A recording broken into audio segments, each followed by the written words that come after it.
Spotted. Jane Addams back in town just after a few short years she spent at the Hull House. But even though she championed equal rights for women, educating immigrants, peace, and factory conditions and sanitation, she hasn't won over everyone in the city. One of the best reformers in the city isn't too happy about it. And who am I?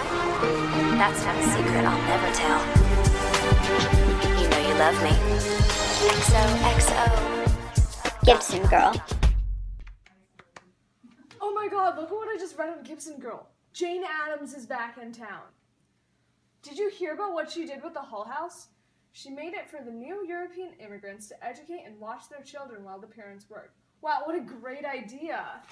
I worked at the Hull House with her at one point, but she left me to work on that and her other reform movements full time. I cannot believe she did that. Oh my god.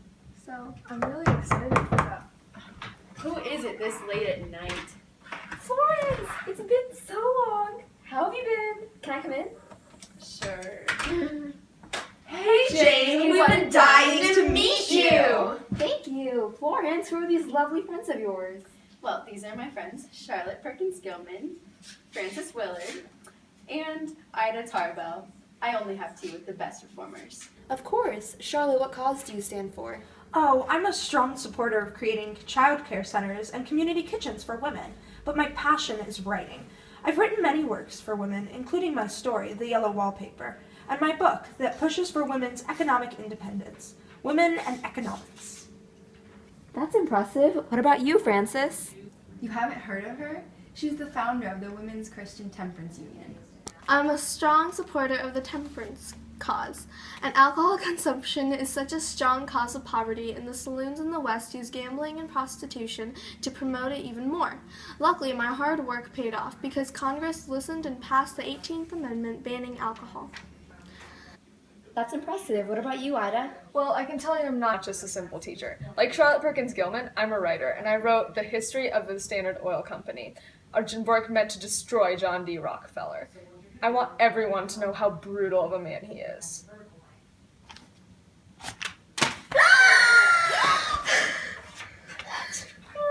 Jane Addams, creator of the Hull House, has been spotted at Florence Kelly's with many other reformers. She and Florence Kelly think they've done so much for the image of women.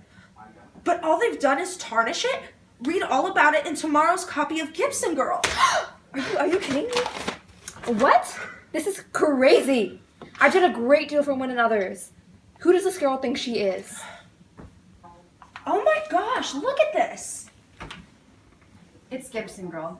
She gossips about us all the time, and she tries to ruin our image in her newspaper. But we can't figure out who it is. But we have to find out. She can't keep ruining our image.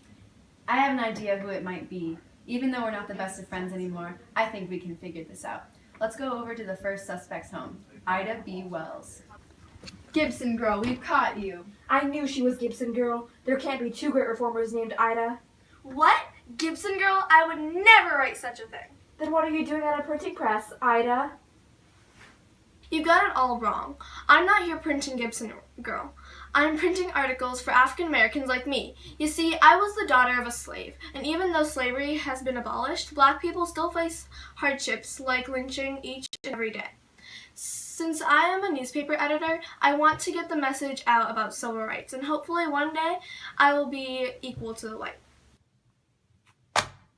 Ida B. Wells' literature bores everyone and doesn't even help the African American cause. Read about it here in tomorrow's copy of Gibson Girl.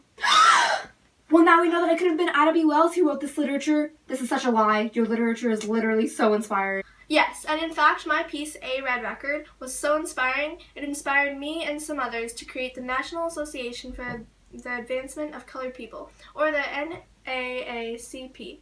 The NAACP was formed to protect the rights and freedoms of minorities and to eliminate racial discrimination. Wow, that sounds like a great cause to be a part of. Jane and I should join as soon as we find Gibson Girl. I think I know who it might be. Stop right there, Margaret. Or should I say, Gibson Girl. Gibson Girl, I'm Margaret Sanger, nurse and founder of the American Birth Control League. What is that? You don't know what it is? It's an organization that mainly focuses on birth control, but I'm also fighting for other things, like stopping and banning prostitution, pornography, trafficking, and other things like that. That's remarkable. Well, it was until I was arrested. Sorry, ignore her. It was until I was arrested under the Comstock laws for my obscene flyers advertising for my birth control clinic. Hey, you were still successful. Isn't your organization called the Planned Parenthood Federation now? Actually, yeah, it is called the... Margaret Sanger? Former prisoner? Read all about it in tomorrow's copy of Gibson Girl? Oh, I'm so sorry, Margaret. Oh, it's okay. I get plenty of criticism for my organization anyways. But it's only 5 o'clock. You have plenty of time to stop her and find her before she prints tomorrow's copy. Oh my gosh, it's 5 o'clock? I have to get to my factory inspection. What do you mean factory inspection? Has it really been that long? Not too long ago, I became the first female factory inspector. And I try to improve working conditions for many through the National Consumers League. Wait, why is this woman here? Hello, I'm here to inspect this factory today. Can you tell my friend Jane why you work here? Of course, Florence. Many of us work here because this is the only job offered to people of color and those who are less fortunate. I, like many other women in this factory, don't have a family to support because we're not married.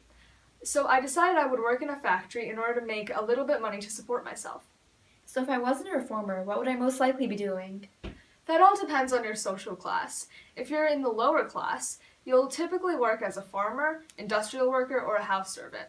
People from the middle class, especially women, tend to work as typists, store clerks, and telephone operators. Which social classes attend college? Enrollment in college tends to matter a lot more to the middle and upper classes, but people from all classes can attend. The professionals who do get degrees, like lawyers and doctors, aren't very typical, but women who do make it that far don't have a lot of luck finding a husband.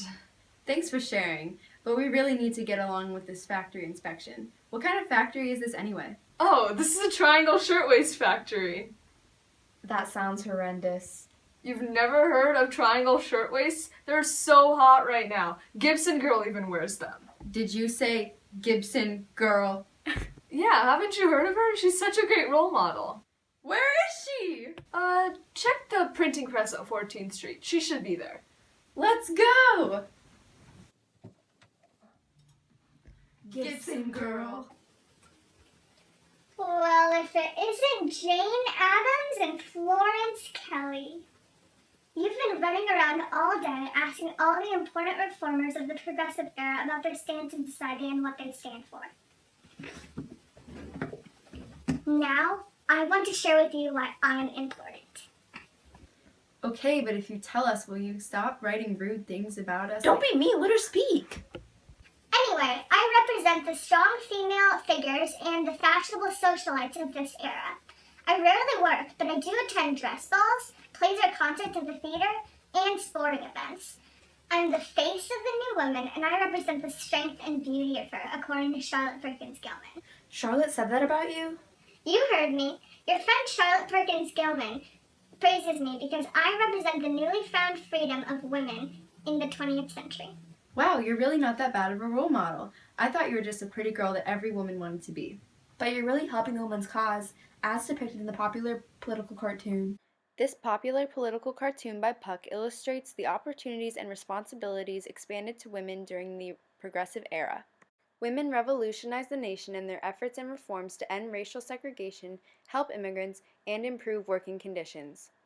Eventually, after the passage of the 19th Amendment, women would be granted the right to vote.